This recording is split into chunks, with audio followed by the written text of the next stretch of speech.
ఐటీలో ఎంట్రీ కావాలా? Trainee software engineer గా అజా కోడింగ్ ట్యూటర్ లో 2 వీక్స్ ట్రయల్ పీరియడ్ లో వెంటనే చేరండి.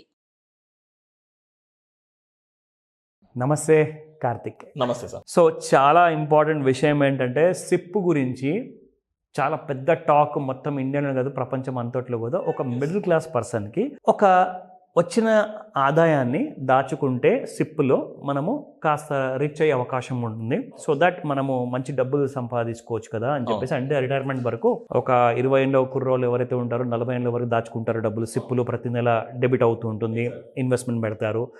అలాగే అదే స్టాక్స్ అయినా ఈక్విటీస్ అయినా మ్యూచువల్ ఫండ్స్ అయినా సిప్ రూపంలో పెడుతుంటారు. అవును, ఇది బాగా ఇంక్రీజ్ అయ్యేసేసి మార్కెట్కి సపోర్ట్ చేసింది. ఇక్కడ దాకా 26,000 పాయింట్ వరకు నిఫ్టీ వచ్చిందంటే మంచిగా ఒక పెద్ద కాంట్రిబ్యూషన్ అనేది సిప్స్ వల్ల జరిగింది. ఎగ్జాక్ట్లీ కొన్ని లక్షల కోట్లు. ఆ డీటెయిల్స్ అన్నీ మీరు ఇస్తారు.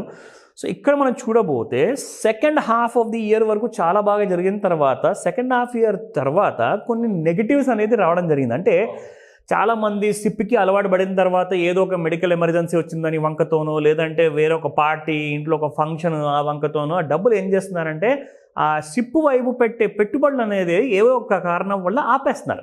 లేదు సార్ నాకు ఈఎంఐస్ కట్టేది, నాకు అప్పులు ఉన్నాయి, అప్పులు పెరిగిపోయాయి, నేను అది కట్టుకోలేకపోతున్నాను, సడన్గా నేను మళ్ళీ నెక్స్ట్ మంత్ కడతాను సార్, కావాలంటే లాస్ట్ మంత్ కలుపుకొని నేను కడతానంటారు. కానీ అది కంటిన్యూ చేయలేకపోతారు. ఒక్క జోష్తో స్టార్ట్ చేస్తున్నారు.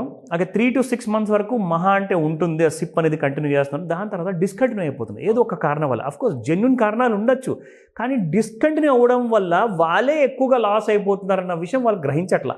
సో దీని గురించి మా ప్రేక్షకులకు మీరేం చెప్తారు కార్తిక్? సో విత్ డేటా మాట్లాడుకుందాం sir. So first of all మనకి టెక్నాలజీ ఇంప్రూవ్ అయిన తర్వాత even not only urban, rural ఏరియాస్లో కూడా ఇన్వెస్ట్మెంట్ ప్యాటర్న్ మీద అవేర్నెస్ బాగా పెరిగింది.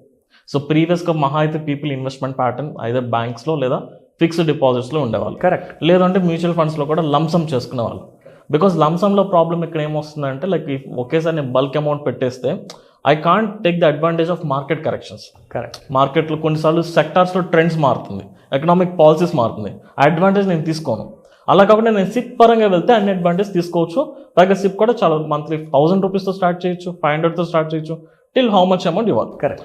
ఈ ప్రాసెస్లో సిప్ నుంచి కొంచెం బెటర్ రిటర్న్స్ దాని mutual like previous fixed deposits అవ్వచ్చు ఆర్ అదర్ ఇన్వెస్ట్మెంట్ ప్యాటర్న్ పోల్చుకుంటే కొంచెం సేఫ్ కింద కన్సిడర్ చేసి చాలామంది పీపుల్ సిప్లోకి వచ్చారు సార్. ఎంత ఎక్కువ వచ్చారంటే ఏప్రిల్లో 2024 ఏప్రిల్లో యావరేజ్గా ఈ సిప్ ద్వారా ఈ మార్కెట్లోకి వచ్చే మనీ మంత్లీ 15,000 crores యావరేజ్గా ఏప్రిల్ మంత్లో. ఇప్పుడు నవంబర్ లేటెస్ట్ డేటా చూసుకుంటే నవంబర్ మంత్లో ఆల్మోస్ట్ 25,000 crore చేంజ్ ఆ ఒక్క 1 monthలోనే సిప్ ద్వారా ఇండియన్ మార్కెట్లోకి మనీ వచ్చింది. చాలా పెద్ద అమౌంట్ అది.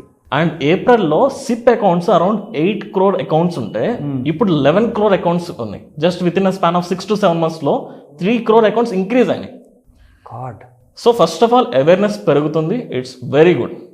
అండ్ ఆల్మోస్ట్ రీసెంట్గా వచ్చిన data assets under management on mutual fund assets చూసుకుంటే 68 lakh crore అంటే యాన్యువల్గా 40% ఇంక్రీజ్ అయింది. అసెట్స్ అండర్ మేనేజ్మెంట్ కూడా పెరిగింది, ఆల్మోస్ట్ డబుల్. మన ఇండియన్ మార్కెట్లోకి డైరెక్ట్గా ఈక్విటీ పరంగా మనీ డంప్ అవ్వకపోయినా త్రూ సిప్స్ ద్వారా పీపుల్ మనీ డైవర్సిఫికేషన్ జరుగుతుంది. 60 lakh crores ప్లస్ అంటే 60 లక్షల పైన వరకు డబ్బులు వచ్చాయి అంటే అది చిన్న మాట కాదు. దాని అందరికీ ఇన్వెస్టర్లు మీరే. Exactly, it's very good thing. చాలా మంచి ఇనిషియేషన్ జరుగుతుంది thanks to all media channels and thanks to all influencers. People awareness చేస్తున్నారు, that's a very good thing. Correct. కానీ ఇక్కడ షిఫ్ట్ అవ్వడానికి first problem as a part of that awareness అయితే, second thing వచ్చేసరికి మనం ఇండియన్ స్టాక్ మార్కెట్లో last 6 months ఏదైతే volatility or ఏదైతే ఎఫ్ అండ్ వల్ల చేంజెస్ చూసామో ఇక్కడ లాస్ అవుతున్న వాళ్ళ వాల్యూమ్స్ అన్ని కూడా ఇటు డైవర్సిఫై అవుతున్నాయి. అంటే ఇక్కడ volumes F and O trading volumes చాలా మంది సిప్స్కి వెళ్ళిపోతున్నారు. Good choice, very good. కానీ ఇక్కడ పీపుల్ సిప్ అనే దానికి అంటే ఎలా అంటే ఒక యాడ్ లాగా వస్తుంది. ఇట్స్ లైక్ మీరు మంత్లీ ఒక 5,000 ఇన్వెస్ట్ చేస్తే ఓవర్ ఎ పీరియడ్ ఆఫ్ 30 yearsలో మీకు 6 crores 10 crores సంథింగ్ ఒక ఎగ్జాంపుల్ చెప్తూ ఉంటారు. పీపుల్ ఎప్పుడు కూడా 30 years తర్వాత వచ్చే రిటర్న్ ఆ ఫిగర్కి టెంప్ట్ అయిపోయి ఓకే నాకు అప్పుడు 6 crore వస్తుంది కదా అని ఎవ్రీ మంత్ ప్లాన్ చేసుకుంటారు. బిఫోర్ ప్రొసీడింగ్ టు సిప్ మీరు క్రాస్ చెక్ చేసుకోవాల్సిన థింగ్ ఏంటంటే నేను ఎవ్రీ మంత్ ఇది కన్సిస్టెంట్గా పే చేయడానికి నాకు వర్త్ ఉందా లేదా. అది మిషన్ ఇంపాసిబుల్. అది ఎగ్జాక్ట్. ఇది ఎందుకు చెప్తున్నానంటే సార్, రీసెంట్గా రిలీజ్ అయిన డేటా ప్రకారం ఒక యావరేజ్ పర్సన్ సిప్లో ఇన్వెస్ట్ చేస్తున్న పర్సన్ అంటే మామూలుగా ఎవరైతే ఇన్వెస్టర్స్ ఉన్నారో నాట్ మోర్ దాన్ 2 years నుంచి ఎక్కువ కన్సిస్టెంట్గా చేయలేకపోతున్నారు. లెస్ దాన్ 2 yearsలో డ్రాప్ అయిపోతున్నారు. అంటే ఫర్ ఎగ్జాంపుల్ ఎలా ఉంటుందంటే ఇప్పుడు నేను ఎగ్జాక్ట్ అయ్యాను సిప్లో నాకు ఒక 30 years అవుతుంది రిటర్న్ వస్తుంది అనుకుంటే నేను ఏదో ఇప్పుడు ఈ మంత్ నాకు 10,000 to 15,000 సేవింగ్స్ ఉన్నాయి కదా అని ఒక 10,000 పెట్టేస్తున్నాను. Correct. Monthly 10,000 over period of 6 months invest చేశాను. ఆఫ్టర్ 6 months తర్వాత మేబీ నాకేదో ఒక మెడికల్ ఎమర్జెన్సీ రావచ్చు, మేబీ మా ఇంట్లో ఏదైనా ఫంక్షన్ జరగవచ్చు, మేబీ ఆర్ సమ్ అదర్ నా స్కిల్ ఎన్హాన్స్ చేసుకోవడానికి నేను ఏదైనా కోర్సో లేదన్నా ఒక స్కిల్ సెట్ నేర్చుకోవడానికి క్యాపిటల్ ఇన్వెస్ట్ చేయొచ్చు. ఈ ప్రాసెస్లో బ్రేక్స్ వస్తున్నాయి. ఈ బ్రేక్స్ వస్తే అడ్వాంటేజెస్ ఏంటి డిసడ్వాంటేజెస్ ఏంటి ఎవరికి తెలియదు. కరెక్ట్. ఫర్ ఎగ్జాంపుల్ ఒక 1 or 2 months బ్రేక్ వస్తే ప్రాబ్లం లేదు, మీరు హోల్డ్ చేసుకోవచ్చు యాక్చువల్ సిప్ని. కానీ మోర్ దాన్ 3 months మీకు గ్యాప్ వస్తే మీ సిప్ డిస్కంటిన్యూ అయిపోతుంది. ఇది ఎవరికి తెలియదు. అంటే అప్పుడు దాకా మీరు పెట్టిన ఇన్వెస్ట్మెంట్ మీ రిటర్న్ మీకు వచ్చేస్తుంది, కానీ but what ever you target for long term returns అది ఆగిపోతుంది. పైగా ఛార్జెస్ కూడా బాగా కట్ అవుతాయి. మేబీ మ్యూచువల్ ఫండ్ కంపెనీ వాళ్ళు మీకు ఎలాంటి పెనాల్టీ వేయకపోవచ్చు, బట్ ఈ సిప్ డిస్కంటిన్యూ అయితే బ్యాంక్స్ వాళ్ళు మీకు పెనాల్టీ వేసే ఛాన్స్ ఉంది. ఎందుకంటే అది బౌన్స్ అవుతూ ఉంటుంది కాబట్టి ఎగ్జాక్ట్లీ. గాడ్, ఇది తెలియదు చాలా మంది. సో దీని వల్ల డిస్కంటిన్యూషన్ అంటే మేబీ ఒక ఎక్సైట్మెంట్ తో స్టార్ట్ చేస్తున్నారు, కానీ in a long run less than 2 years లో 49% పీపుల్ డ్రాప్ అయిపోతున్నారు. దీనికి రీజన్ ఏంటంటే పీపుల్ ఇన్వెస్ట్మెంట్కి ఎగ్జైట్మెంట్ అవ్వచ్చు, కానీ బిఫోర్ కమింగ్ టు ఇన్వెస్ట్మెంట్ మీరు క్లియర్గా తెలుసుకోవాల్సిన థింగ్ ఏంటంటే మీ ప్రైమరీ ఇన్కమ్ సోర్స్ స్ట్రాంగ్ ఉంటేనే ఇన్వెస్ట్మెంట్ గురించి ఆలోచించండి. కరెక్ట్. డైరెక్ట్గా ఏదో సిప్ చూసి టెంప్ట్ అయిపోదు, ప్రైమరీ ఇన్కమ్ సోర్స్ని స్ట్రెంథన్ చేసుకోండి. అప్పుడు సిస్టమాటిక్గా మీకు ఎంత మిగులుతుందో ఒక పర్సంటేజ్ ఆఫ్ రిటర్న్స్ని ఎవ్రీ మంత్ ఫిక్స్డ్ పెట్టుకుని దాన్ని ఒక సిస్టమాటిక్గా వెళ్తే that is great. Correct Karthik. ఎందుకంటే మీరు స్టార్ట్ చేసినప్పుడు మీ ఇన్కమ్ స్ట్రాంగ్గానే ఉండొచ్చు, గట్టిగా ఉండొచ్చు, కానీ మధ్యలో కంటిన్యూ అయ్యేటప్పుడు వీక్ అయిపోయింది అనుకోండి, అప్పుడు పార్ట్ టైం జాబ్ చేసుకుంటే ఆ టైంలో ఆ ఉన్న క్రైసిస్ని మీరు సాల్వ్ చేసుకోవచ్చు. ఎగ్జాక్ట్లీ. అంటే ఫర్ ఎగ్జాంపుల్ నేను చాలా మందితో కలిసాను, వాళ్ళందరూ ఏం చెప్పారంటే, సార్ నేను ఒక సాఫ్ట్వేర్ ఇంజనీర్ని, నాకు ఉన్న శాలరీ కూడా సరిపోవట్లేదు, అప్పులు చాలా ఉన్నాయి.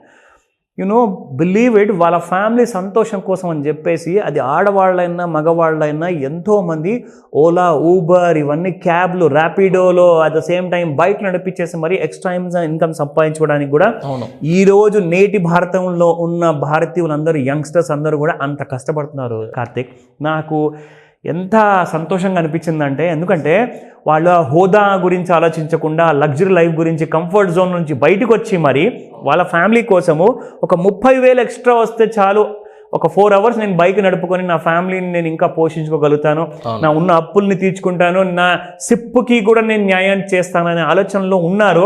కానీ ఇంకా చాలా మంది మీరు అన్నట్టుగా 49% వరకు పడిపోయాయి అంటే, డిస్కంటిన్యూ చేస్తున్నారంటే ఇది చాలా డేంజరస్ విషయము మీ ఫ్యామిలీ కోసమే. Exactly. So primary income source foundation గట్టిగా పెట్టుకుని ఏదైనా చేయొచ్చు.